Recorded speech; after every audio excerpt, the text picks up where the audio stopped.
I am suddenly holding up this book. It's called the Plattsburgh Military Reservation Pictorial History.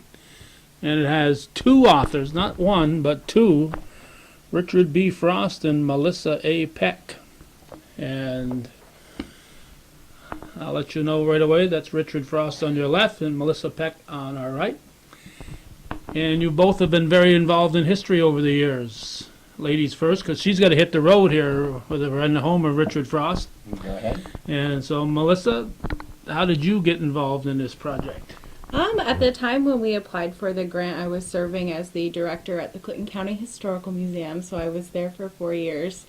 I'm still involved in the history community, but I'm now at Mountain Lake PBS. But when the grant was written and the project idea came to surface, I was at the Clinton County Historical Association, which is located on the old base, so fittingly so.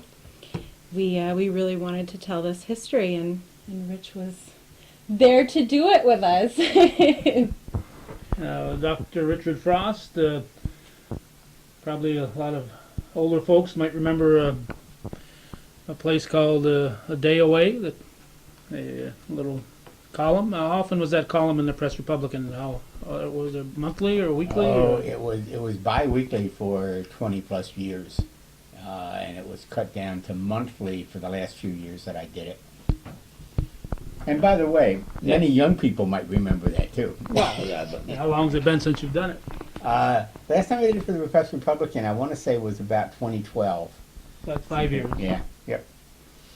So just young people like Melissa will remember that.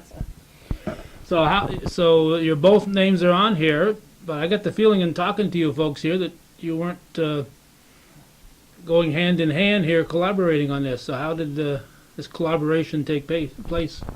Oh, no, it was a collaboration. It did go hand in hand. But physically, and, I mean, you stopping at the museum? No, or, but no? Well, I stopped in the museum frequently, and we had many meetings there, many meetings down at the public library, anywhere we could find space.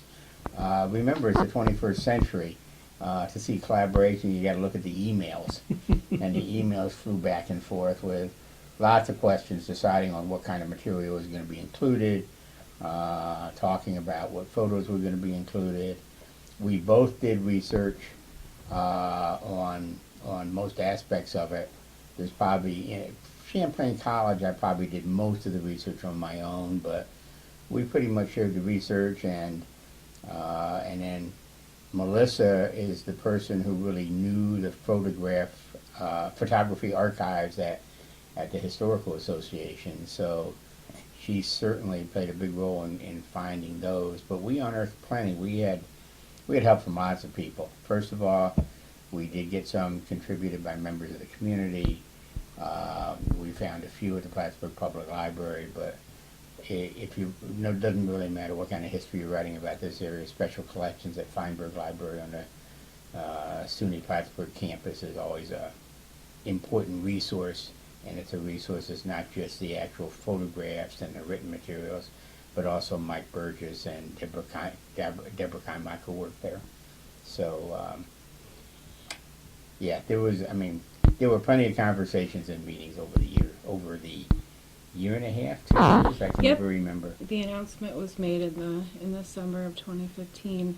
And leading up to this project, when I was working at the Clinton County Historical Association, we had always had visitors coming in that wanted to know what this location, what these buildings were, what was the history here. So we had done actually a series of projects leading up to this book project as the final sort of compilation of trying to get this history back out into the community. This story had never been told in totality, and we can't really even say now that it's been told in totality, but it's something that had never been done. So right now we have a walking tour of the Plattsburgh Barracks at the Clinton County Historical Association. That was one of the projects leading up to this that sort of would bring visitors around the old stone barracks or the old base and give a history of the buildings. And then we also did an online virtual exhibit, and there was also a touchscreen exhibit at the museum. So We worked with SUNY Plattsburgh and an intern on sort of doing that research, and this grant opportunity came up, and Rich has been very close with us, coming in for a lot of his research and articles and publications in the community, and knowing, his history and background in writing, he was wonderful to really to collaborate with us on this project. It was wonderful, and all of these pictures, we were scanning all of these glass plate negatives at the museum, negatives that have not been seen, oh my God, probably since the turn of the century. So all of these were surfacing at the same time, and it was just the right time to do it. So we were just very lucky. The funding came from the Champlain Valley National Heritage Partnership and the Lake Champlain Basin Program. So we were just very fortunate. So a lot of that, we had been researching this, at the museum, trying to catalog things, so we had things ready to go when the time came for a project like this. No, you said turn of the century. We're 17 years into the century. Well, You're talking about the prior yes, century? the prior century. We're also used to that turn of the century. We sometimes forget. You're right. Centuries have moved on. Yeah. I guess one thing I'll add to that is, Melissa comes up to me and says, I think we have a grant, we'd like to do a book on the history of the military presence in Plattsburgh, and would you like to do it? And I said, sure. And really, what I meant to say was, well, I'm sure it's already been done. We'll just kind of bring it up to date, and we'll find a few extra things to add that hadn't been uncovered before. And that was really the first of many surprises in the research, is that nobody had written this before, and there were plenty of stories to write. And I think that if you're writing history, you're always smart enough to say you haven't necessarily covered it all, but we've covered chronologically, we've covered most of it, and the land itself will continue to evolve. I'm sure that some of the redevelopment projects that we talk about in the book won't be here in 5 years, but there'll be new ones in their places. And I suspect this time the military won't be back, but Who knows? but again, you don't give many absolutes. No, never is a long time. Yeah. My father taught me that many many years ago. Never say never. And so, how early or how far back does this history go? What's the first? It goes back to the War of 1812. It goes back to the declaration of war by Congress under James Madison's administration, and you have to remember we were the frontier up here, and we were a vital part of the frontier. Lake Champlain was a major waterway. This is still pre-interstate, pre-train, pre-everything, although not pre-steamboat. And there was plenty of traffic and trade back and forth between Canada and specifically Plattsburgh. So the book goes back to that spot.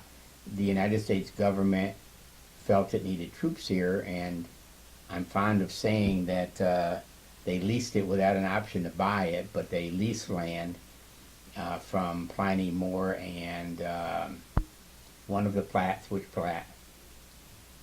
I can look it up and tell you. It's in the book. Yeah, no question. So Pliny owned some land up Levi here. Platt. Pliny Moore and Levi Platt owned the land, and it's on the land around where you see the oval today. That's the land that was leased, and within a short period of time, the owners of the land realized that the land wasn't going to be as valuable when the military people were finished with it. Lots of trees had been cut, fences they had established had been brought down, etc., etc.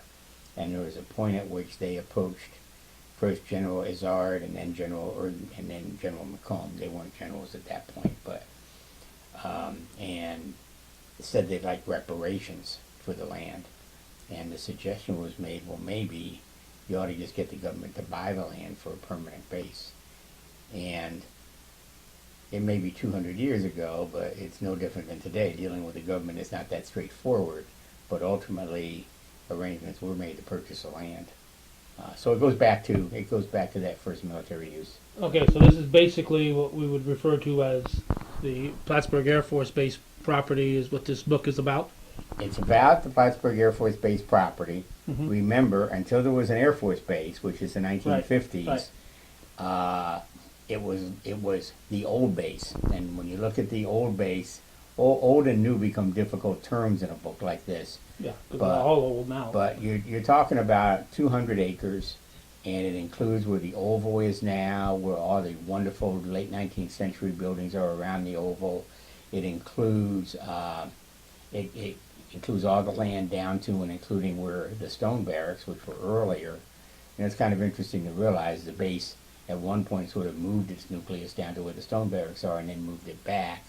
And it included the military cemetery that's near the stone barracks. So that's the land that goes back to 1812. Right, yeah, Yeah. what we call the new base was purchased And when the the Air flight- things Air like the Force flight came. line Yeah. were latter day Right, additions. right, modern, but this goes back to the original military reservation. And you go back as far as you said, the War of 1812, so people looking for Battle of Valcour information, which is local history, or Rogers Rangers, all that stuff, that's nothing to do with this particular No. location, so No. that's why it's not included. Right.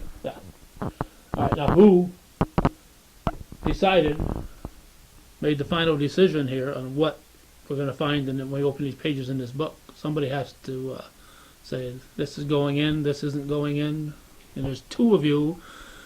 I'm a married man, so I know that sometimes people don't always agree. We were So pretty good. We knew the Yeah. parameters of the project going in. You know, that was the subject of the property. It was, or the subject of the project was the history of this particular vicinity. yeah, but sometimes you can come up with so much, and you gotta pare it down. You gotta decide what doesn't go in as much as what goes in. Yeah, I warned Melissa that, there's going to be disagreements and there's going to be times you go home angry with me as once we've had discussions. But the truth is we had very little of that. We actually had remarkable agreement on what to include and what not to include. The first thing, Melissa gets credit for the terminology. We call it the Plattsburgh Military Reservation. By saying we're writing about a piece of land, that got rid of any issues about about the American Right. Revolution and the French Right, and Indian War. right, We're because starting when this land was being used for military purposes.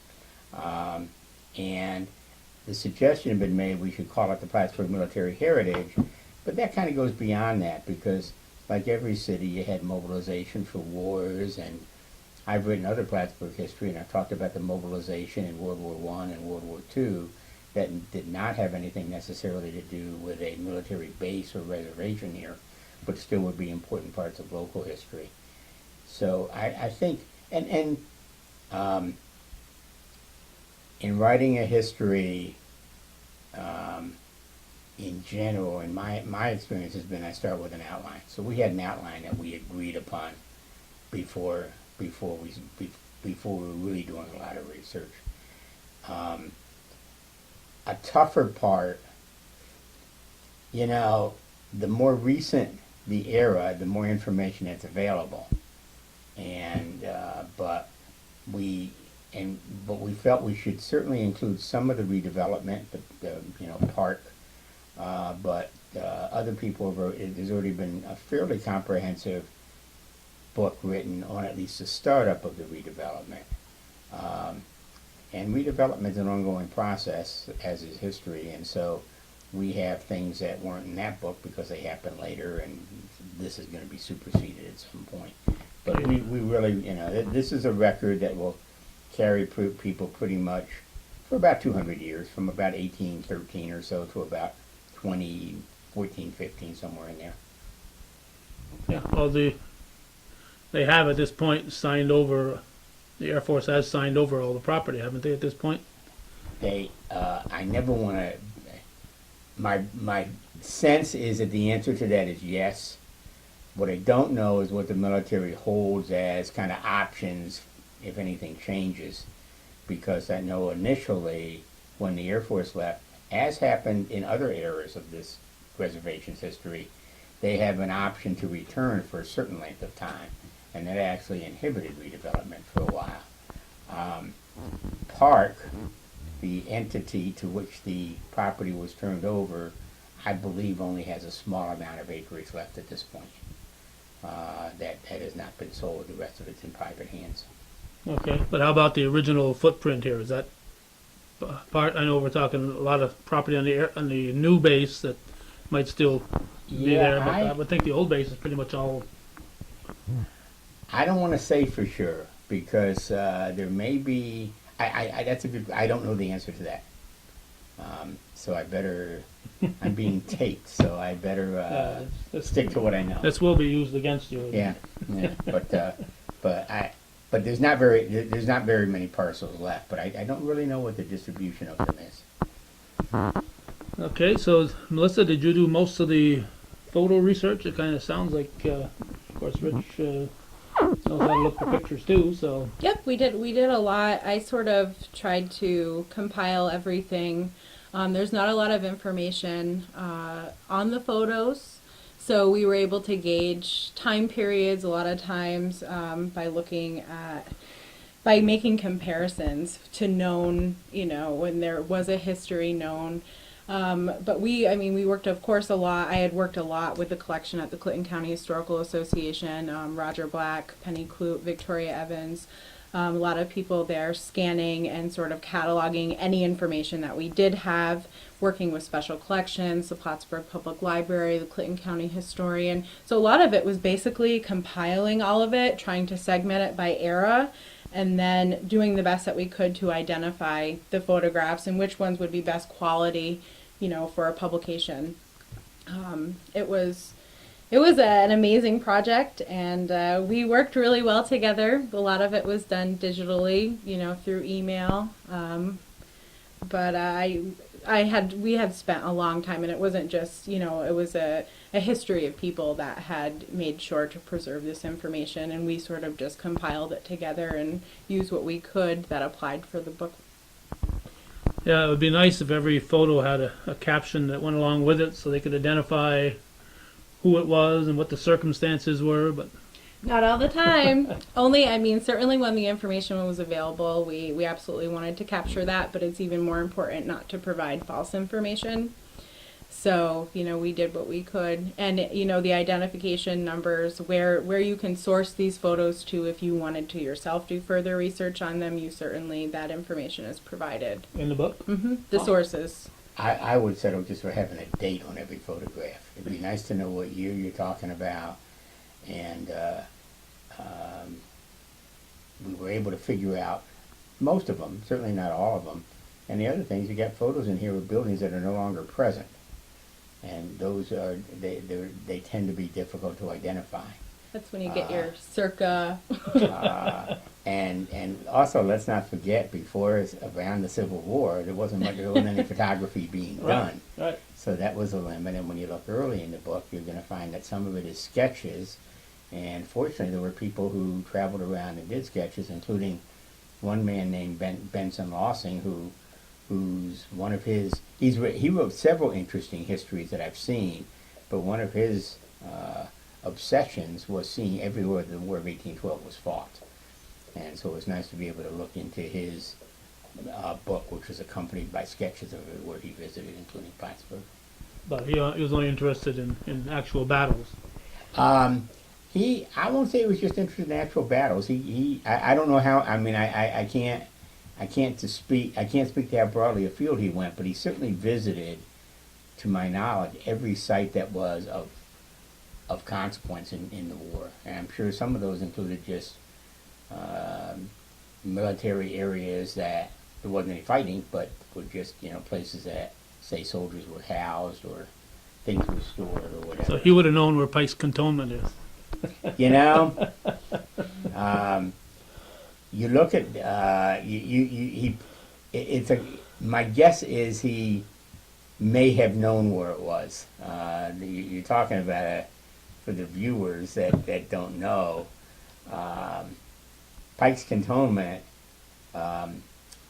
is locally notable mainly because of General Pike himself, who became so well known for his western explorations and Pike's Peak. And I certainly didn't know before I moved here that his last home was Plattsburgh. But he set up a winter camp early in the War of 1812 along the Saranac River. It was burned during a British raid, and the actual location was kind of lost to local memory and lore for a long period of time, because when I moved here on South Caston Street, there was a historic marker showing where Pike's Cantonment was, which turns out to have been wrong. And that's the other thing about dealing with history. It has to get challenged every now and then, and it has to survive those challenges. That sign for Pike's Cantonment is now in a new spot, which is close to where archaeologic evidence has been found to support the presence of Pike's Cantonment. So, Zebulon, I think, Zebulon Pike, right? That was his name? Yep. Pike's Peak is probably his most famous accomplishment, but Yep. Pike's Cantonment was very much like Valley Forge for General Washington. It was just that type of an encampment, except it was during this War of 1812 period. So your book, you say it ends within the last 5 to so on years? Well, it goes up. I can tell you there's photographs in there from 2017, because I took some of them. Uh-oh. And it includes, I can't remember the specific comments, but it includes redevelopment literally up until the last few months. Even though it's not militarily related. Right. These are redevelopment aspects, and we show some of the other uses of the base, of the former base.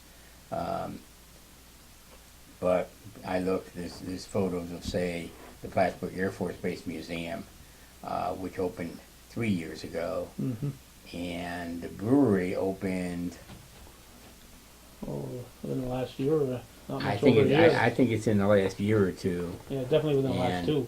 And so and again, I did take an afternoon and went around and took photos to show some things of how they look right. The book went to press May, I can't remember. So there were photos in there that were probably taken within the 30 days before it went to press. And there was material added. The truth is, once you start looking at history, several things happen. One, people know you're looking and they start sending things your way. Two, you start reading more broadly and something fits in place that you hadn't noticed before. And I found I was researching another project when I found things that were interesting about this base, and it was just too late to include them. And that's the way it goes sometimes. You can't.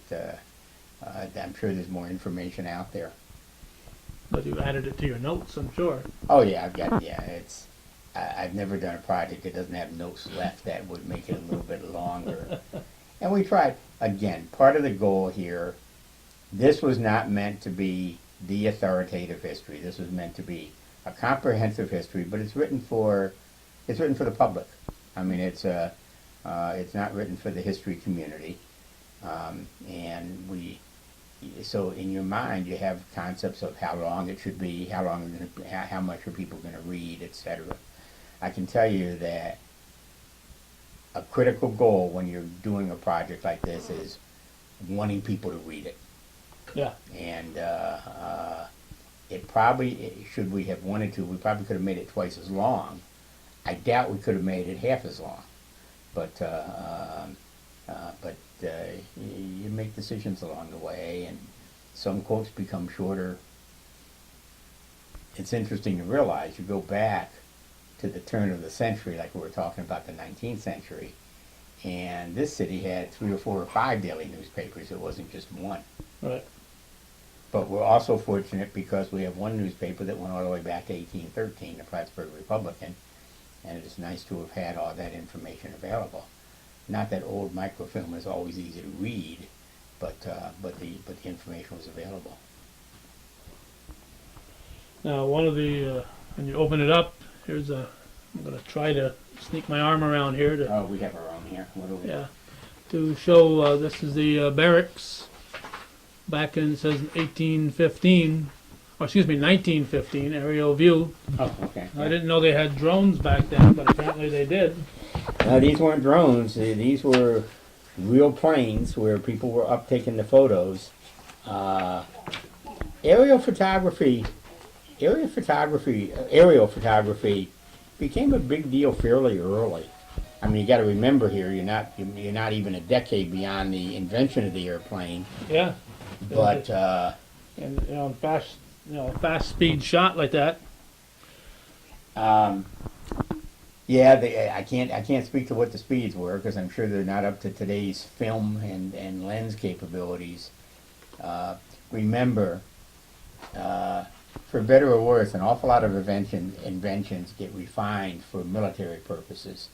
And when you look at air travel,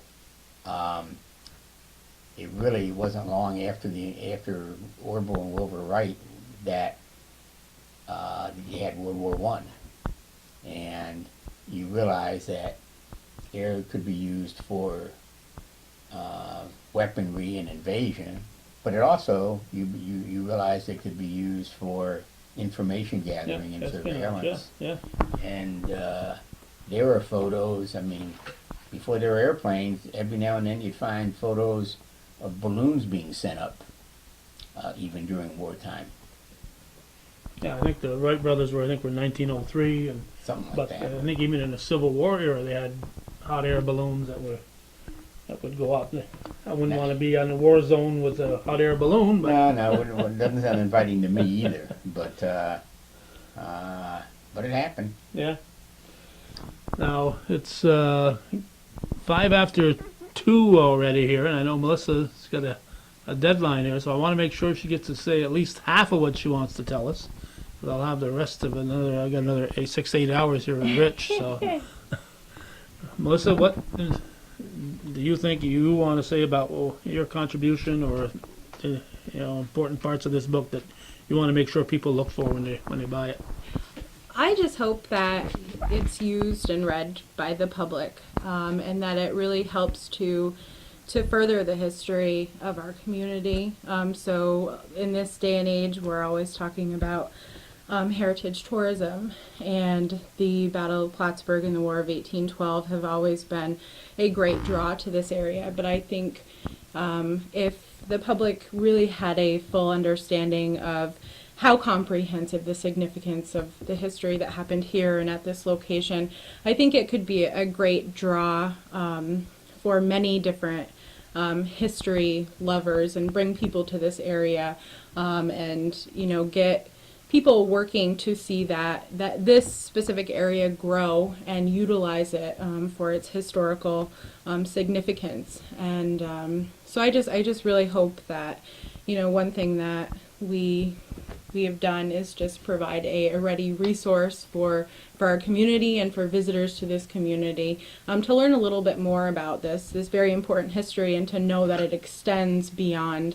the Battle of Plattsburgh. That's really where this particular location, that's where that history started. I mean, there are some amazing pieces of history in here that I mean, upon researching this, I mean, I am just blown away. Nationally significant. I mean, it's just incredible. So I hope, that people are able to find as much joy in reading this and understanding that, and both in our community and beyond. So and just take a look at the pictures. I learned a lot by studying these pictures, and every time I look at them, I see something new. So, just I hope people continue, and the work of the Clinton County Historical Association, all the other historical repositories, make sure to support them, because, we would not be able to preserve this history without that work. So it's just show your support. Well, and I was amazed when you told me the price of this book. It's just $20. We didn't set the price, Right. but I would argue that it's low enough that almost everybody should have one in their library at home, I would think so. You so can't- they can pull it out. And we don't make additional money depending on the number sold, but I think it's I think it's an interesting resource. I mean, one of the reasons that it's Melissa made the decision to use the larger format, so it wasn't just a usual 6x9 type book. And that was so that the photos would reproduce better, and would make this something that people would. I mean, I hope everybody. I mean, I would.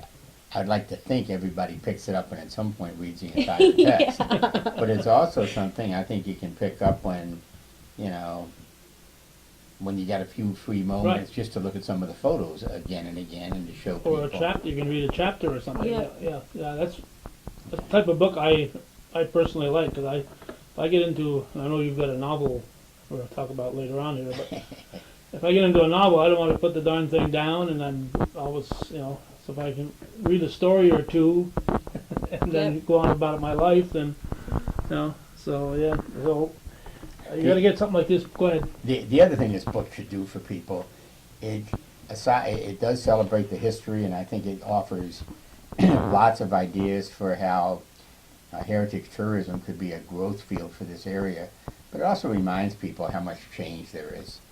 And if there's anything you learn by doing a project like this, and I hope by reading about it, is that we look at change today and we call it disruptive, but there's been disruptive change forever. And a community depends on its resilience if it's going to survive. And this is a story about how, you know, Plattsburgh has thrived for 200 years in the face of many unexpected changes. And the only thing I can assure you is whatever's out there now on this property through redevelopment and all, whoever writes the sequel to this book in another 50 to 100 years is going to find something significantly different. I think it's important to, you know, cherish and respect what's gone before. I think it gives you a sense of place when you're living somewhere. But assume there's going to be change, and assume that it's going to require some resilience to deal with it. And I think that that's clearly shown in the book. Yeah, you want to bend and not break. Yeah, well, and you're going to have more opportunities than you think to have that happen. It's, I think people, when I came here, I moved here in the late 70s, and as I'm fond of telling people, people discuss the Air Force Base with me, and it sounded like it was part of what was brought down from the mount from, you know, by Moses, that after the Ten Commandments, if you turn the page, it would say Plattsburgh would always have an Air Force Base. And the truth is, at that point, it turns out I moved here at what turns out to have been the midpoint. And I hadn't taken time to look it up, so I didn't realize it had only been here a couple of decades. Certainly, nobody thought it would only be here for a couple of decades more. So it's not necessarily easy to embrace change always, but it's going to happen. You can count on it. Yeah, I live in the northern tier, and 30 years ago, the Sheridan Iron Works Harris Graphics plant closed. Right now, we're in the final stages of the YF Harris Pfizer Corporation. It's, you know, things happen, and you've got to continue and make the best of whatever it is. You know, there's things that have happened here after the base closed that wouldn't have happened, that are positive, that wouldn't have happened if the base were still here. So you're going to get positives, you're going to get some negatives, and, you know, and obviously losing the base was a negative, but a lot of positives have been able to, you know, that brand new airport we've got. Yeah. It probably wouldn't have, may or may not have happened, you know. And of course, you got to get a book like this printed. And did you have to search very far to find someone to publish this, Rich? I'm gonna actually give that question to Melissa because she did all this work.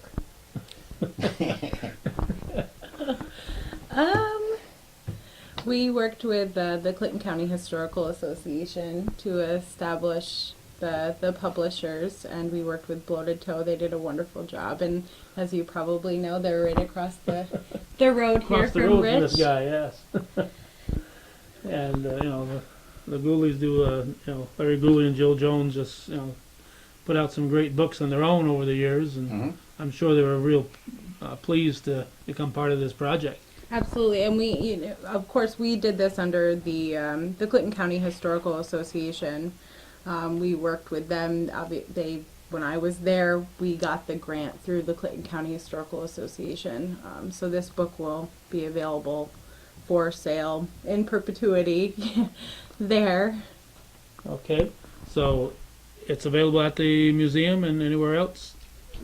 To my knowledge, only at the museum. Exclusively at the museum right now. So that's 98 Ohio Avenue on the museum campus in Plattsburgh, New York, the old base. So if you do want to get a copy, stop by there. And there's also quite a few other museums down there: the Plattsburgh Air Force Base Museum, the War of 1812 Museum, the Champlain Valley Transportation Museum and Kids Station, and really make a day of it. So it's a great opportunity to get your book and see some local history. And for the people who see this interview who are living in Seattle and Tucson and places further, I'm told the museum has been mailing out books almost daily since it came out. Wow. So they certainly can mail out more. Yeah, it'd be under Clinton County Historical Association would be where to find the phone number or website or Yep. whatever. Right. Yeah, I noticed it's copyrighted by Richard B. Frost, though. So Anything in which I write a lot of the text, I ask to hold the copyright. And I would not do it if I had just written one chapter, but if I'm writing a lot of text, that tends to be that tends to be what I prefer. okay. Melissa, it's now 2:15. Do you have to depart? I will, but I just I'm not telling you to leave. I need to get back to work, but I wanted to just thank you for covering this with us, and thanks to Rich Frost. This was an amazing project, and I don't know if I'll be back on. I've been back on Hometown Cable a few times when I was at the Clinton County Historical Association, so I'm wondering if this will be my last opportunity for. Oh. So it's a little. Oh, you'll be little back, I'm sad sure. for me, but You You're got too active. You got many professional years ahead. You're too young and too active for this to be your last visit on Hometown Cable. I hope so. Well, thank you very much. All right, thank you. Welcome back to Hometown Cable, Melissa. Thanks.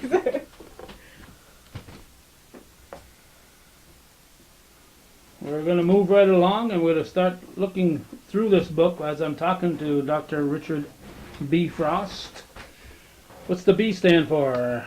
It's family name, Baylin, Baylin, my grandparents' name, and my mother's maiden name. And I was chosen to be one of the people who carries the name through.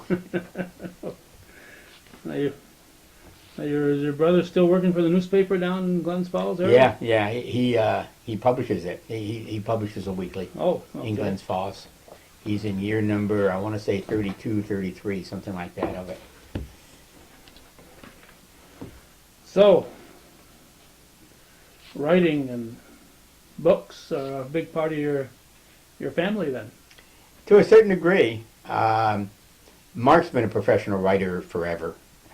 Since shortly after he finished school, he started first as a TV columnist, then as a general columnist, and then I think he did radio work as well. Now that I think about it, but his dream was to have a newspaper in his hometown, and he started a weekly, inspired to a certain degree by a weekly he worked for elsewhere, and he would be the first to tell you that when you start thinking something like that out, it's not an easy road, but it's had staying power. I mean, he's at 32 years. He's been fortunate. He's had excellent staff the whole time. There's been the usual, turnover. People move, people retire, etc. But he still has a very strong staff. You can't you can't do much of anything without good people around you. Yeah. And certainly publishing a newspaper requires that. Just, every week you gotta get content, you gotta get it distributed, you gotta pay for it. I'm sure there's a long checklist that I've never seen that has to be done. Now I gotta go back, when we introduced you here, I mentioned your day away column, but people who remember that column say that's written by somebody else. Who was that written by? The first 3 years that I wrote my column, I used a pseudonym. The pseudonym was Richard Landon, and I did it largely because I wanted to keep separation between that and my, other professional life. And I'm surprised how many people remember it by the pseudonym. The column was written, I want to say the column was written for 3 or 4 years under a pseudonym. And the first book, I I did a compilation of columns that came out. I'd have to look and see what year, but when that came out, it was still done under a pseudonym. My second book was a history of Plattsburgh that was done in 1992 as part of the celebration of the centennial of Plattsburgh's becoming a city, and that's when I stopped using the pseudonym. I didn't use a pseudonym for that book, and it was suggested that I just stop using the pseudonym. Period. So unlike Mark Twain, my name's not going to live forever. But Samuel Clemens will. Yeah, right. Exactly. Exactly. Okay. Now, there's, let's see, I see 6 chapters here. Are they basically time periods? Or? It's chronologic. We looked. It's chronologic. It's based a little bit on the fact that, again, the later you go, there's more material available. So the first chapter covers quite a few years. But we looked for sort of notable. We looked for notable happenings that made good dividing points. And certainly, the first chapter covers really from the War of 1812 up through and including the building of the stone barracks that we now call the Old Stone Barracks. Remember, back then they were called the New Stone Barracks. The second chapter covers the much larger expansion of the base that happened in the 1880s, 1890s, and that covers almost up to the lead up to World War One.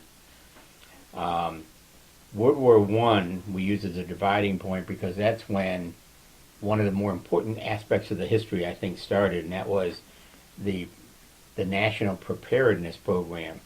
A group of military and civilian leaders felt that American citizens were not ready in case they got drawn into World War One, and a series of preparedness camps was set up around the country. First for students, but then it was Plattsburgh that broadened the concept to include business and professional men. And civilians by the thousands literally came here to train during the years just before World War One. And in fact, those citizens military training camps, continued as late as the early 1940s. They didn't just stop after World War One. There was certainly a decrease in attendance after World War One, but by the end of the 1920s, people were worrying about war again, and there was renewed interest. Chapter 4 is pretty easy. It's World War One, World War Two, and it covers almost exactly that. But Chapter 5, for many people, will be one of the big surprises in the book. And that is, after being a base for 130 some odd years, literally immediately upon the end of World War II, the military decided it didn't need this base anymore. And first the Army transferred it briefly to the Navy, and its name was changed to Camp McDonough, and it served as a naval officer training camp. When the need for that was less, there was a threat that the base was just going to be abandoned. That's the other surprise. I'll get back to that. Threats of base closure were just an everyday occurrence. I mean, literally, every decade or two, there was a major threat to the base's existence. But after World War II, the Army looked like it was gone for real. They declared it surplus property, and there were significant questions as to what was going to happen at that point. At the same time, New York State was realizing that for the first time, soldiers were going to come home with the wherewithal to continue their education. And what was at the time I don't know if I should say life-changing, but a dramatic change in the way veterans received benefits included the GI Bill. So tens of thousands of men came back in the peak of adult life, having postponed education, and not only wanting education and training, but also with the money to pay for it. New York State realized quickly that sounds good, but they didn't have places to put all these people. Thomas Dewey, who I think should get more credit for this, was very proactive in convening college leaders. And within a matter literally of months, the decision had been made that a series of two-year colleges would be started up around the state. And they would be, I won't say quite open admission, but pretty easy to get into for people who had reasonable educational background. The tuition was going to be covered completely by the GI Bill, and that would give other colleges time to expand and get ready to accept people as juniors and seniors if they wanted to continue a four-year education. One of the colleges was put here, and it was called Champlain College. And interestingly, they decided not only would Champlain College be here, but the administration for the entire system, which was called Associated Colleges of Upper New York, would be here on the former military base where Champlain College was. And Champlain College started up. The other colleges fulfilled their mission. They closed within 4 or 5 years as the demand seemed to be less. Champlain College was unusually successful and got wide coverage from the press right at the beginning. And it took almost no time before people started to talk about could it be made into a four-year school. And indeed, it was made into a four-year school. You have to look back. In 1946, it was not yet a state university of New York. So this Associated Colleges of Upper New York was really kind of precedent breaking. By 1950, there was a state university of New York. When Champlain College sought to become a four-year school, it did join the SUNY system, and it became the second of their two liberal arts colleges. The other one was Harper College in Binghamton, which has now grown into SUNY Binghamton. The first four-year liberal arts degrees that were given in the State University of New York system were actually given at Champlain College. And this college, it doesn't take much to go over to the former base right now, look around the oval and see this would be a great college campus. I mean, you just sit there and compare it to other colleges you've looked at, whether with your kids or yourself or whatever, and it's a wonderful, it's just a wonderful campus. It's got lake frontage, it's got playing fields, and the college was popular. It was recognized for having high quality programs. It also had high quality extracurriculars. They became notable for their theater productions. They perhaps became most notable for their debate societies, and they competed on a national scale with major colleges when it came to debate. And they had the usual realm of other things you'd see on a campus. They had a series of sports teams. They had, let me think, you had a literary magazine, they had a weekly newspaper, et cetera, et cetera. And there are still graduates around. Not a whole lot because the college closed by 1953, but there are still graduates around town, and there are certainly graduates who have been very proud of that background. Every now and then you run across somebody sort of famous who went there. There's a mystery writer named Donald Westlake, a best-selling mystery writer, who went to Champlain College. Another person who went there that I only learned when I did the research for this book was the actor John Cassavetes. So you never quite know what you're going to find when you start researching history. But I think that was a really exciting era. The Air Force came after the college. The Air Force supplanted the college, and depending on who you want to read, the Air Force either succeeded the college or kicked out the college, because when the Air Force started looking for a base in the Northeast, they were invited by community leaders to look in Plattsburgh after first looking in the Burlington area.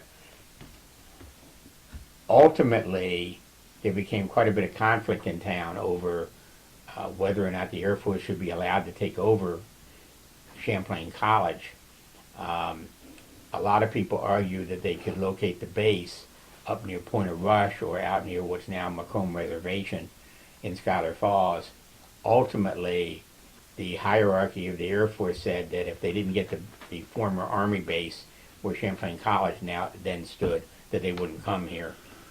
And you can go back, you'll see very, very pointed advertisements in newspapers. You'll find brochures, and people whose names will be familiar to every current Plattsburgh resident spoke up on different sides of the issue. There was no easy unanimity. when it came. But anyhow, the college did leave. That's history at this point. And interestingly, the college continued to have reunions for a decade or two afterwards. There was a lot of loyalty to the school. And then the Air Force came because that was going to be a permanent addition. And if you read till the end of chapter 6, you'll find out that nothing's permanent. Nope. And so the Air Force, after the effort to get established here and really thrive here, another thing I learned from this is really how highly regarded this base was throughout the United States military hierarchy. This was a base that just won award after award for its airmen's prowess. It was really very impressive to read. And you can argue they never should have closed the base, just like you can argue they never should have closed the college, or maybe you can argue they never should have left after World War II. But life goes on, and now we're in the midst of a redevelopment, and it's been going 20 years, but I doubt we're near the midpoint of this phase of what's happening on the base. Yeah, there's no telling what the future holds, and I have to point out that there's not a third person in the room who's being bored by Rich. That's your dog that's snoring. Zoe, when I do an interview, Zoe tends to use it as a chance to rest. She's active most of the rest of the time. She's certainly with me when I'm writing because she's the one who reminds me I need to take breaks periodically, or that maybe I need to get back to work. So that snoring noise you might hear on occasion, that's not me. It's coming from a fan. His biggest fan. Yes, certainly when you think about people who thought that the Air Force Base should never have left, you would have to include the name of Clyde Lewis, who was Yeah. so instrumental in getting it here in the first place. And even after it was gone, he was convinced that there would be a return in some form of the military presence here. And of course, it didn't pan out that way. And as you pointed out, that because it hasn't turned out that way yet, doesn't mean that future circumstances. In most aspects of life, describing something as always or never tends to be flawed, and you know, Plattsburgh's not unique in this. You look at any community. I mean, when railroads came, communities built up. When Erie Canal came, communities built up. I mean, technology changes, political and social attitudes change, and the way that communities deal with it has to adapt. Well, right over your left shoulder, you have an old map, and I haven't looked to see if you mentioned railroad, if the railroad is coming up. Looks like it is. Yeah, the railroad is on the map. The D&H is going into Rouse's Point. Yep. Because I was just looking at the one yesterday. And also the Chattagay Railroad is also here, going west out of Plattsburgh. Into Lion Mountain. Yep. I was looking at a map yesterday from 1869, and one of the things that stuck out to me was the ONLC, Ogdensburg and Lake Champlain, was up in that northern tier, and the D&H, I was looking at a map of Champlain, so D&H was nowhere in sight, but it did go up and meet up in Moores in the early days, and then once it opened up in Rouse's Point, the branch that went off toward Moores Junction disappeared, but so nothing is you know. It's interesting. There was a lot of we're on another topic, but it was a topic I had a chance to write about before. There was long delay before a train came north on this side of Lake Champlain. Vermont was served much earlier, and I found many sources that said that interests in Vermont lobbied to help make sure there wasn't a railroad coming up this way. And it really wasn't until one of the area's premier power brokers, Smith Weed, worked with the Delaware and Hudson Railroad and the state legislature to assure that a railroad came up here. I should be able to tell you the year, and I want to say it was somewhere between about 1875 and 1890. I can't be exact. That it went through Plattsburgh, yes. Yep. But as I said earlier, prior to that, it went to Moores through Scioto, and but then that branch dissipated, and it just went up into Rouse's Point. But yeah, the ONLC came in around 1850 or so. That's the Northern Sounds Tier about one. right. Yep. And you would think that the first one here would have lasted the longest, but it's been gone since about 1960. So I believe also there was a branch of the Canadian Grand Trunk Railroad that dipped down into Clinton County. And I would have to go back to my notes to see that, but I think that got as far as maybe Rouse's Point or Moores. I probably shouldn't say that on an interview without checking my information. well, let the viewers get out there and do some research. Exactly. Yeah. Yep. Yeah. So just because something looks good now doesn't mean that 10, 20, 30 years from now things are not going to change. No question. Yeah. I was a little surprised. I'm glad you've got a good amount of history here on the CMT, the Civilian Military Training Camps here, because the Plattsburgh idea and the Plattsburgh name 100 years ago, because we're talking now Yep. 1917 as we're recording this in 2017. 100 years ago, Plattsburgh was militarily as well known as any entity in the United States. No question. General Leonard Wood and former President Teddy Roosevelt were among the leaders of the citizen preparedness movement. And Wood was at the camp most years. Roosevelt was up here frequently. And the Plattsburgh name took hold, and when it came to 1917 and 1918, when it wasn't for the theoretical need for people going to World War I, but the United States, the St. Lusitania had been sunk, and the United States was getting into World War II, they converted this quickly into training for officers. And they couldn't handle all the needs in Plattsburgh, New York, so they actually had other camps around the country who were training them. But interestingly, they were all called Plattsburgh camps. And there was also, with support from future President Franklin D. Roosevelt, who had been Assistant Secretary of the Navy, he arranged for some naval training for young men, and that was called the Naval Plattsburgh Camp. But Plattsburgh became almost a generic term. And when you look at the history of the or the military operation here, probably the preparedness era was probably one of the most important eras. And what we now call ROTC on campuses and officers candidate schools as methods of training, these owe their presence clearly to the programs that were done in Plattsburgh beginning in around 1915. And I think that is not always recognized, but anybody who's a military historian certainly knows that. And it's fascinating to look back to see the people who came here for these camps, because you can pick any walk of life, whether you want to get literary types or you want to get artists or people who became college presidents or people who later became governors and senators. Mayor of New York. People came to this camp. And, I mean, one of the last camps in the 1940s, one of the Rockefeller brothers, Winthrop Rockefeller, who later became governor of Arkansas, he was up here at the Plattsburgh camp. There's times you think it was almost sort of a rite of passage, but it saw a remarkable spectrum of the country.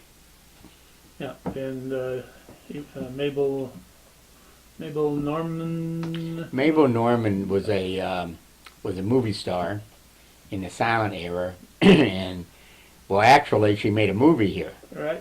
And that's actually one of the, that's kind of a funny story. It's a movie made about a woman who lived near a military base and who ended up finding out some secret information which helped the Army and also led her to win the serviceman of her dreams. And it was called Joan of Plattsburgh. And Mabel Norman was a star. And as you look back in the silent era, you're talking somebody who was a really big star. When the movie came out, and I found this a little bit later in the research, initially the government wouldn't let the movie be released. They were afraid it would show too many secrets of what was going on in Plattsburgh. But I guess after some time in court and a year passing, they decided there wasn't anything that was that secret that was going on up here. You always kind of wonder what they had that we don't know about. But the movie did come out and was anything but a resounding success. It really didn't go anywhere. To my knowledge, from what I've been able to find in researching the old film archives, there aren't any prints of it that exist. It would certainly be interesting to see because so much of it was filmed here. Yes, it's one of those, those old movies, those old silent movies. So many of them just disintegrated. Yeah. And it wasn't like they were being shown on TV or anything like that because there was no TV. So they showed them once and didn't really see the need to preserve these. But I know to our south a little bit, again getting off topic, but in the town of Moriah, Arctic Studios was down there, and they had a thriving studio making a lot of silent movies, and I don't think any of those exist anymore either. I think a few of them do. Those Arctic Studios, Arctic City was a really big studio, and the number of major stars who perform there is really impressive. I do believe some of them, and certainly not very many, but I believe some of them exist. There was another movie that was made here a little bit later, in the 1920s, and it was called Janice Meredith. There are copies of that. Yes, That in does fact, exist. I own a copy of that on DVD, on VHS tape. Uh-huh. Yeah, Okay. yeah. So it's yes, and it was made. A lot of part of it was made of what's presently called Clinton Community College. Yeah. Yeah. So the movie, this Adirondack area was very well known in. You even go into the 20s and into the 30s and 40s. They talk a lot about this area as a resort for the rich and famous. No, again, I've been fortunate in terms of having opportunities to write some of the history, and in writing a history of what's today Clinton Community College, but which was built as Hotel Champlain. And this is one of the major resort buildings that is still standing a century after it was constructed. But this was the kind of resort that got mentioned on the society pages of newspapers like the New York Times, telling you who was there. And without question, no, Plattsburgh was a place that was well known. Exactly what you're saying. Yeah, it was a summer White House for a president or two, I believe. Well, only one. Only one. I know a couple of them came up yeah. there, but Many visited, but William McKinley used it twice, 1897 and 1899. He used it at his White House. And it's covered in the book, not in great detail, because it belongs more in the Hotel Champlain story. right. But when a president came up in those days to spend a summer someplace, he came with the vice president, the Secretary of State, the Secretary of War. I mean, I think there was only 6 or 7 cabinet departments back then, but the majority of them would be up here with the president. It's really astounding to realize that. It's astounding to think about the analogy if you use today's era, the people who spent time in Plattsburgh and ran the government from here, really by telegraph and telephone.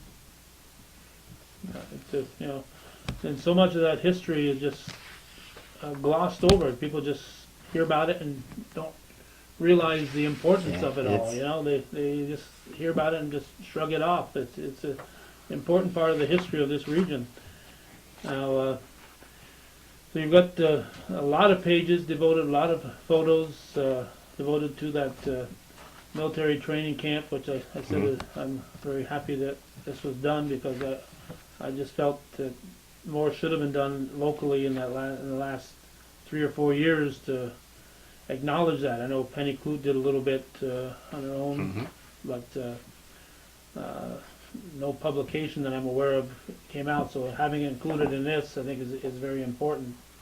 It was certainly an important thing in building up Melissa's and my interest in doing this book. That was certainly an era that we wanted to see memorialized. And then, of course, the college. I don't know if you ever met my first person that before I had Gordy Little, I had a guy named Bob Ben, and he graduated from Champlain College. Oh, and I was didn't know very that. proud of that history. I did know him. I didn't know he graduated from here. Yes. And of course, Gordy and I were able to talk to a couple of the graduates over the years. They did have some reunions in the '90s and so on. And it's worth remembering, when you say they had it in the 90s, you're talking a reunion 40 years after the college closed. Right. That's a level of loyalty that I would argue you don't see these days. I'm looking because I know I saw your taped interview of, I'll have to find it in here, of the final reunion. And of course I'm not going to find it quickly. Well, that's all right. And of course, you transform. You got a lot devoted to when it was the Air Force and what that meant to the community. Obviously, it was a short-lived chapter, but because of that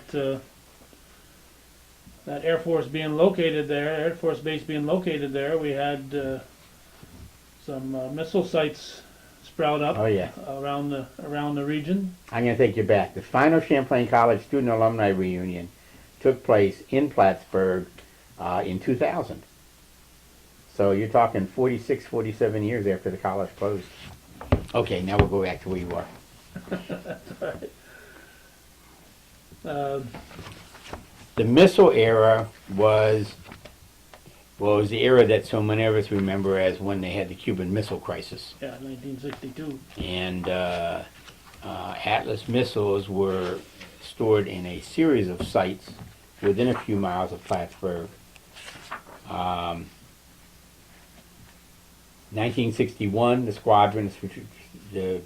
Strategic Missile Squadron was activated, and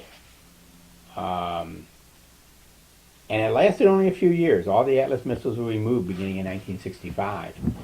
Some of those silos, of course, are still around. You probably, you get around, so you have probably... All right, we got a phone ringing. We'll pause. Okay, after a very brief conversation on the phone, we're going to continue here. There are things you've got some notes there. The things you definitely want to talk about, Rich. Let's make sure we cover them. I think we've covered them all. I kind of, I've given, when the book was unveiled, I gave a short talk on surprises I found, and there were a few surprises. We've talked about some of them, but a couple others that I think are worth mentioning. Plattsburgh at the end of World War I saw the Army base metamorphosed into General Hospital number 30. And this became one of the first institutions to try to treat shell shock in military veterans. This is something that had been controversial for centuries. People didn't really understand it. But clearly there were neurological and psychological symptoms that soldiers acquired in wartime that didn't necessarily relate to wounds. The concept has changed over the years, and if you go back to, say, the Napoleonic era, and they understood this concept, they actually called it nostalgia. And their definition of nostalgia were soldiers who had what seemed to be an unreasonable desire to return home. And that's how they described it. Shell shock was based on the theory that if something exploded near you, it might not cause a visible wound, but still could cause nervous system derangements. I guess not surprisingly, eventually they dealt with soldiers who had not been near an explosion who still had similar symptoms. It's taken a long time and we're still dealing with understanding all of this. Now we tend to call it post-traumatic stress disorder. But Plattsburgh, as early as World War I, was a place that was designated to see what they could do for soldiers, and they knew it required a longer length of stay than was typical of military hospitals. and it required not just medical therapy, but also a lot of physical therapy, occupational therapy. The other thing I thought was kind of interesting to learn was military social work began in Plattsburgh. When they opened General Hospital number 30, the Red Cross made I don't know if you call it a petition, but made the suggestion to the Surgeon General that social workers would be helpful for soldiers who were coming through this kind of stress and were getting the other treatment that was being offered in Plattsburgh. And the Surgeon General said, well, let's just see what happens. And they hired Red Cross social workers to come to the General Hospital number 30 at Plattsburgh. The value was seen immediately and more were added. And if you go and you find a textbook on the history of military social work, Chapter 1 is going to tell you that social work in the military began in Plattsburgh at General Hospital number 30 in right around 1918. Wow. And that's something I had never heard about. Champlain College, obviously, you know, I think it's an important part of local history. You can do a lot of what ifs if the college had been allowed to stay. You look at what happened in Binghamton, Harper College becoming SUNY Binghamton. Here you already had another college, the Plattsburgh Normal School and Plattsburgh State Teachers College. This could have been a much larger educational nexus, who knows? And if the base had gone to an alternative site, say Point of Rush or the Macomb Reservation, you could have still had a base. Would have had to do a little bit more initial construction because obviously there were plenty of buildings that were already ready for use when the Air Force moved here. But history is a lot of what ifs, and I don't choose to spend my time doing alternative history, but this area has experienced much more than you might think after getting just a cursory overview. Yes, and again, glad this book is available. Unfortunately, for the time being, it's only available at the Historical Association Museum. So, contact them. As you said, they're mailing some out to far off places. So if you can't get there physically, they can put one in the mail to you. And with a starting cost of just $20, it's something that should be within most people's budget. And it's an important part. It's a very important part. You cover the 1939 war maneuvers. Gordy and I were very fortunate to talk with Nap Light, and I found a book on eBay and that chronicled that the 1939 war maneuvers, and he gave us the blow by blow because he was a local kid living here at the time, and and of course the McDonough training site for the naval. You wouldn't think of this as a naval, even though we got a lake. You wouldn't think of Right. think of naval. You Right. think of but of course many people think the U.S. Navy started here with Benedict Arnold. So why Right. not? So it's a good, and if you just stop at the museum and browse through it and decide for yourself if you want a copy.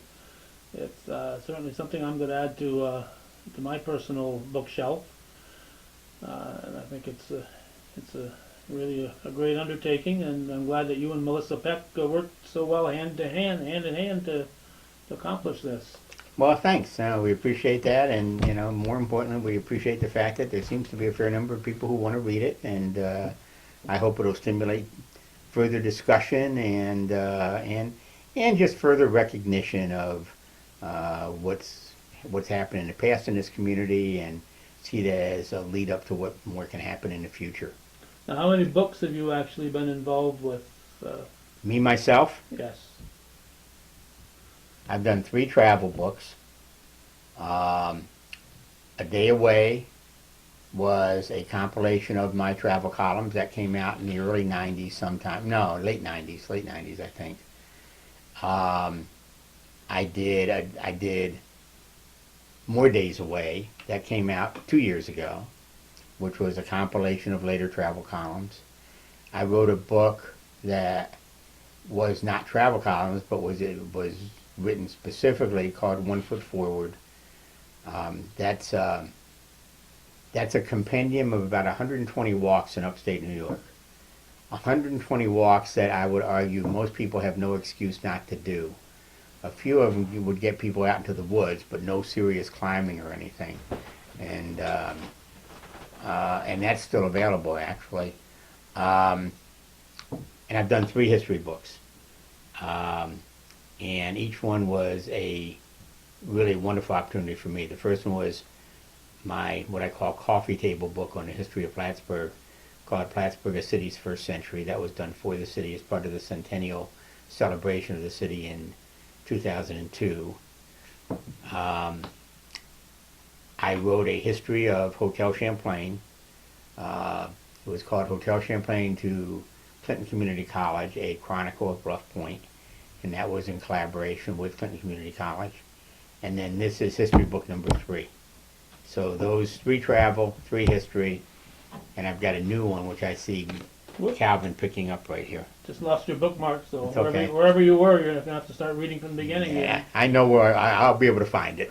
It's called Final Season by Richard Frost. It's a baseball book. Did you have to get permission from Bob Garrow to write No, a baseball book? no, and remember, this is fiction. And the nice thing about fiction is you can make it up. No, this is a story I had in my mind for a long time, and started working on relatively seriously, I want to say 6 years ago, plus or minus. But finally, it finally brought it to fruition. The premise of the book is a man with recurrence of a fatal disease for which treatment didn't offer a lot of hope.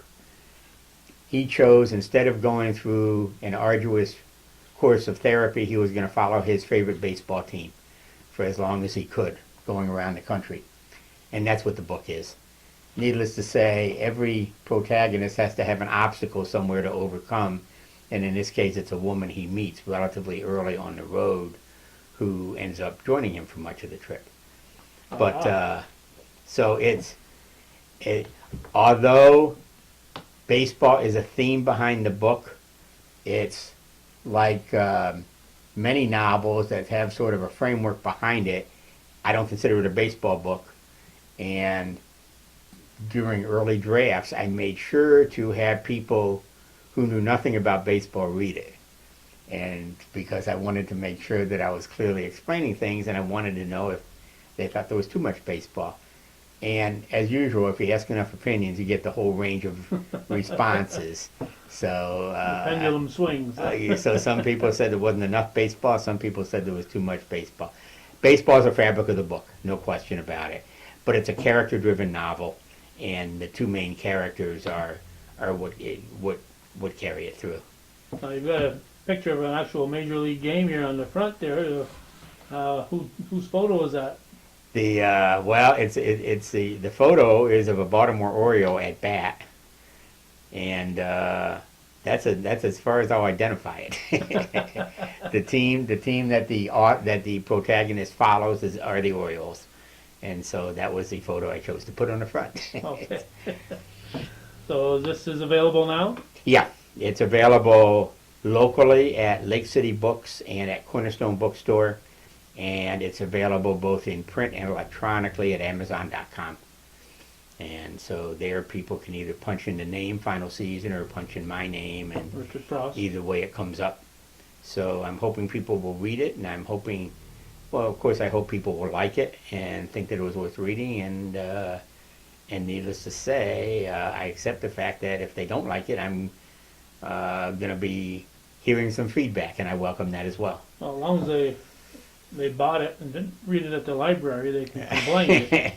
If they bought it, then they complain. If they read it at the library, I'm a fan of libraries, so I can't say that. no, but they can't complain. And I will. And although I haven't done so, sometime over. It's only been out. It hasn't been out 2 weeks.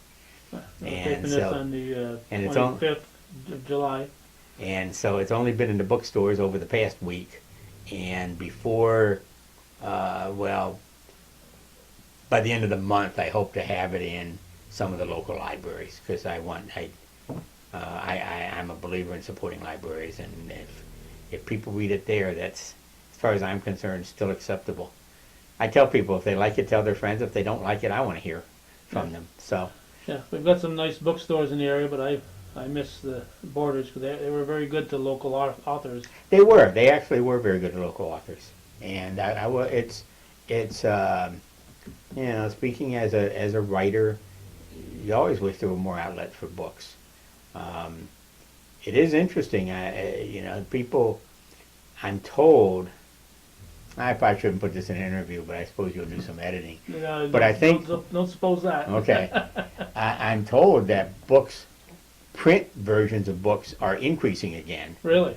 That you know the e-book has certainly made its incursion into the industry, and again I think it's a change that's here to stay. But I guess there's still enough people like me who are traditionalists who like to have something that they can feel a little bit of weight of in their hands, so that print books are right now doing well. I don't know what it means for the future. Now, if I'm looking at a book and I want to go back 10 pages to find something, I don't want to Yeah. have to shuffle through online. And same thing with a newspaper. I want to be able to grab it and skip from one page to another and I'm that hold it in my way. hands. But I jot notes in books I read. I fold back corners on pages I want to go back to, and you can't do that when you're with an e-book. and for me, I still need paper, and I'm hoping that. I mean, number one, I hope the art and enjoyment of reading will continue, and at least for the time being, I hope it'll continue in print form as well as electronically. Okay, anything else, Rich, that you think is important that we mention here? No, I think we've covered a lot of material here over an hour and a half or so. I think so. The topic of our conversation has been this book, the Plattsburgh Military Reservation and Pictorial History. How many pictures in the book do you know roughly? At least 200. At least 200, so that's a good start. And I noticed I had one picture up there I showed with Roosevelt and Eisenhower in the same photo at Plattsburgh. Here's the other Roosevelt, Teddy, with Leonard Wood, the man who's... There's not one of Eisenhower. He's one of the presidents who never made it here. Oh, there is a picture of Eisenhower, Is there? but he wasn't as president. He was in uniform, unless I'm totally all wet here. We're gonna... here we go, isn't that Ike? Standing on page 101.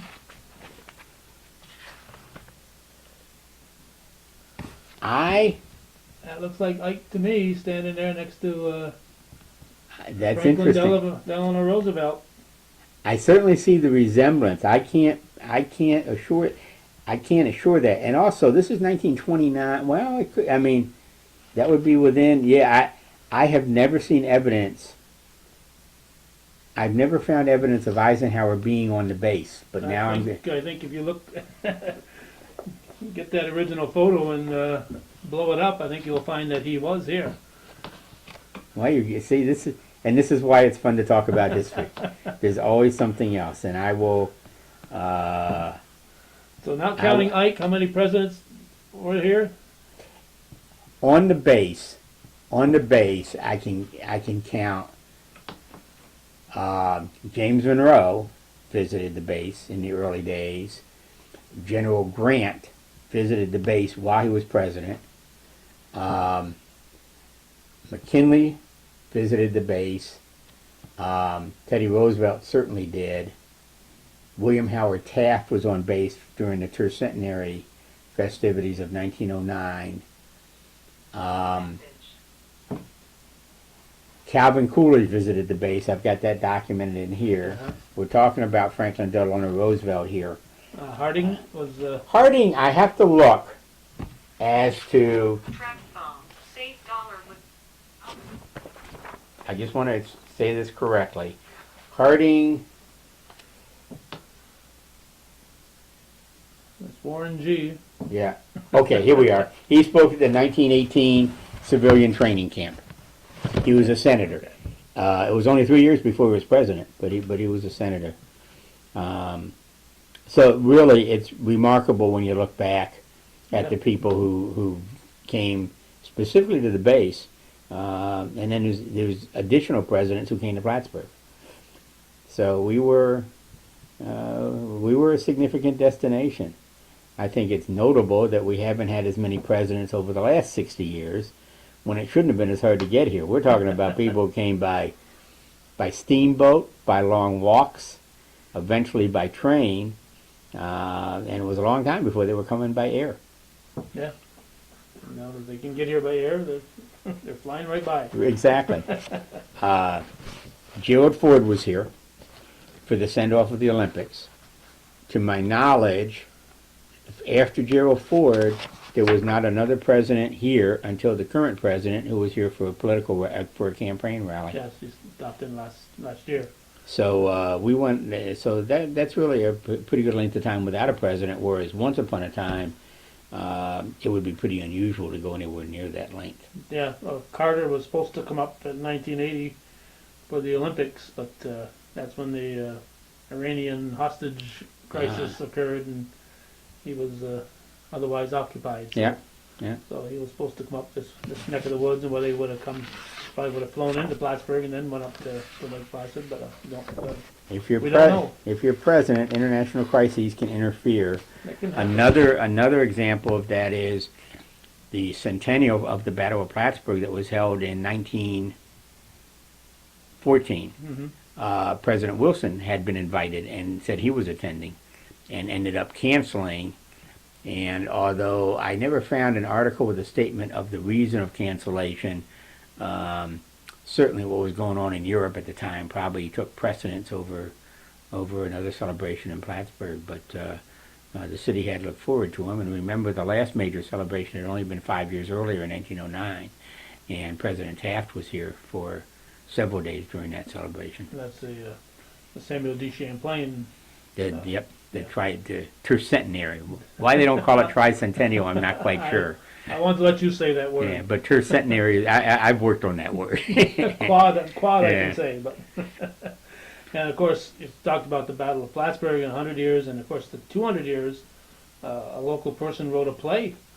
Yeah, Was that's right. Locally done here that hasn't been done since, has it? No, it hasn't. I'm a little bit. I'm sorry it hasn't been done since, but I'm hoping that there will still be interest, and at some point in the future that it'll be done. I mean, that's. I think it was. I think it was well received. I think that the people who participated in it, both on stage and behind the stage, enjoyed the experience, and so I'm hoping that will become, if not a tradition, something that's done occasionally in the future. Yeah. Okay, so that's something we all hope gets done in the future. So we're going to wrap it up here. My battery says it's got 1 minute or less of life here, so rather than switch batteries, I think we're going to wrap this one up. Okay. Talking with Richard Frost and earlier with Melissa Peck, and we've been talking about the Plattsburgh Military Reservation and pictorial history. Don't be afraid to get down there and pick up your copy at the Clinton County Historical Association. Thanks for chatting with us today.